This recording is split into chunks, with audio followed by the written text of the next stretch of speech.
Un tercer mito es que todos los conquistadores son españoles. ¿Sí? Pues no. ¿Sí? Muchos son andaluces, sí, el grueso del ejército, entre comillas, de Cortés, son extremeños, ¿no? Todos parientes, ¿no? El mismo Cortés era pariente de Pizarro, el conquistador de Perú. El conquistador de Yucatán, Montejo, era también de esos aliados cercanos. Todos proceden de estas villas de Medellín, de Trujillo, estas villas de Extremadura, ¿no? Todos se conocen, pueblos chicos, ¿sí? Pero muchos no son. Por lo pronto tenemos algún griego por ahí, ¿sí? Tenemos también italianos, ¿no? Igual que estos que llegaron con Colón y Américo Vespucci, todos estos también. Hay muchos italianos que pertenecen al imperio, ¿no? Y después tenemos negros, vienen esclavos. Y en las batallas los esclavos se defienden e incluso a veces protegen a sus amos y se ganan su libertad, ¿no? Y resulta que tenemos conquistadores negros, africanos, que reciben encomiendas, ¿sí? Reciben encomiendas. Hay un conquistador negro que hace una capilla a los mártires, ¿no? Y que nadie dice que es negro hasta que después algún investigador, Restal entre ellos, descubrió que era un africano exesclavo que había sido liberado, ¿no? Y no tenemos uno o dos, tenemos muchos casos en todas las conquistas en América, en Norteamérica, en Centroamérica y en Sudamérica. Y después tenemos a todos los conquistadores indígenas, que nos olvidamos que la conquista hubiera sido imposible sin ellos, ¿sí? Los aliados tempoaltecas, que estaban ya hartos de los mexicas, los aliados tlaxcaltecas, que estaban ahí marginados y que los mexicas no los dejaban ni pasar sal, ¿sí? Todos los pueblos, los mexicas habían logrado pactos con muchos pueblos, por eso podían gobernar, pero no todos los pueblos que estaban sometidos al mexica estaban con ellos de muy buena gana, ¿sí? Eso también nos permite explicar por qué una buena parte de los ejércitos, si no es que podríamos atreverme a decir el 70-80% de los ejércitos españoles eran indígenas, ¿sí? Y no solamente en la conquista de México Tenochtitlan, en la conquista de los señoríos de Tehuantepec, en las conquistas de Sudamérica, en Guatemala. Los ejércitos que llevó Pedro de Alvarado para conquistar Guatemala eran ejércitos mexicas, ejércitos que hablaban náhuatl. Hay todavía barrios en Guatemala que se llaman Mexicalcingo, sí, el pequeño Mexiquito, ¿sí? Porque eran gente mexica que fue a la conquista. Y los ejércitos de Montejo en Yucatán eran mayoritariamente ejércitos indígenas. Y el norte, cuando está conquistando el norte, muchos de los ejércitos del norte son indígenas. El fundador de Querétaro es un indio otomí, ¿sí? O mestizos, ¿sí? Entonces, estamos ante otro mito. La conquista la hicieron los españoles. No, la hicieron los españoles con un montón de aliados indígenas, algunos africanos y otros europeos. Después, otro de los grandes mitos, el éxito inmediato, ¿sí? Se conquistó México Tenochtitlan, todo el imperio cayó.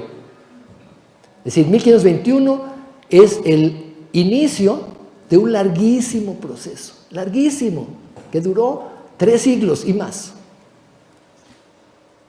¿Qué significa esto? Primero, cuando cae México Tenochtitlan, después de este famoso sitio, ¿no?, que duró varios meses, y después de, recuerdan, 2 años después de llegar, llegó en 1519, está conquistando México Tenochtitlan 2 años después, o sea, no fue fácil, no fue rápido, no fue inmediato. Después de esto viene la búsqueda de metales, ¿no? Manda a sus capitanes a buscar zonas donde conseguir metales y aliados, ¿no? Recuerdan, Cristóbal de Olid es enviado a Michoacán y los señoríos purépechas dicen: lo que le pasó a México Tenochtitlan es terrible, la ciudad más grande de Mesoamérica ha caído. No queremos lo mismo para Tzintzuntzan, ni para Pátzcuaro, ni para Iguazio. Con esa triple alianza purépecha se rindió de buena manera, ¿no? Y se convirtieron en aliados de Cortés. Incluso Francisco Tanganchuan, el Calzónzin de Tzintzuntzan, se bautizó como Francisco, ¿no? Porque los franciscanos lo bautizaron. Igual pasó con los señores de Tlaxcala, con Maxicatzin, con el señor Iztlizóchitl de Texcoco, ¿no? Es decir, todas estas regiones cayeron así porque se aliaron con el conquistador, pero otras no, ¿sí? Hubo regiones, por ejemplo, en la zona Yopitzinga, en Guerrero, que tardaron todavía varias décadas en ser sometidas. Los mijes de la Sierra Alta de Oaxaca, todavía en el siglo XVII estaban dando lata, ¿no? En Tehuantepec hay continuas rebeliones, ya no digamos en Yucatán, ¿sí? O sea, la conquista no fue inmediata. Uno de los grandes errores que tenemos cuando hacemos historia simplificada es no considerar que este país es un país muy complejo y es un país con muchísimas regiones y regiones muy diversas, y cada una de las regiones tiene su historia, ¿sí? Así como cada una de las conquistas tiene su historia, ¿no? A veces fue muy fácil insertarse en el gobierno español, ¿no? Cuando los caciques se aliaron con los conquistadores y recibieron, por supuesto, como beneficio, tierras, indios, y convertirse en gobernadores españoles de estos pueblos. Pero otras veces no. Otras veces la resistencia fue muy fuerte, ¿sí? Y ya no digamos más al norte, ¿no? Cuando nos vamos a la frontera de Mesoamérica, que es el río Lerma-Santiago, ¿no? Complejo hidráulico, ¿no? Que desemboca, recuerden, en la laguna de Chapala y después en el Océano Pacífico. Esa era la frontera con los chichimecas. Más allá de esa frontera, la conquista fue dificultísima. Se dio porque se descubrieron las minas de Zacatecas y era necesario llegar a Zacatecas y traer el mineral de allá, en medio de pueblos chichimecas que asaltaban las caravanas, robaban, mataban, descabellaban a la gente, y literalmente fue una guerra a sangre y fuego que duró 50 años.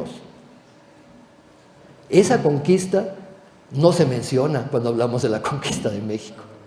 Y esa conquista terminó siendo una conquista hecha comprando la paz por un capitán mestizo, hijo de un aguachichil y de un español, que se llamaba Miguel Caldera.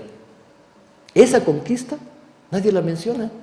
Y es fundamental para entender la formación de este centro del país, que es el Bajío. Y a partir de ahí, las conquistas del norte siguieron el mismo modelo, ¿sí?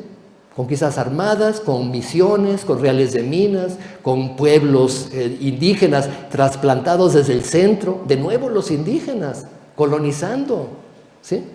Otomíes, tlaxcaltecas, purépechas. Esa fue la conquista del norte, ¿no? En San Luis Potosí hay comunidades que se llaman Tlaxcalilla, ¿sí? Los otomíes estaban presentes en el descubrimiento de minas en las zonas tan lejanas como Cerralbo o Cadereyta, ¿no? Mestizos, mulatos, indígenas. Estamos en un proceso en el cual la conquista no fue inmediata, les digo, duró 3 siglos.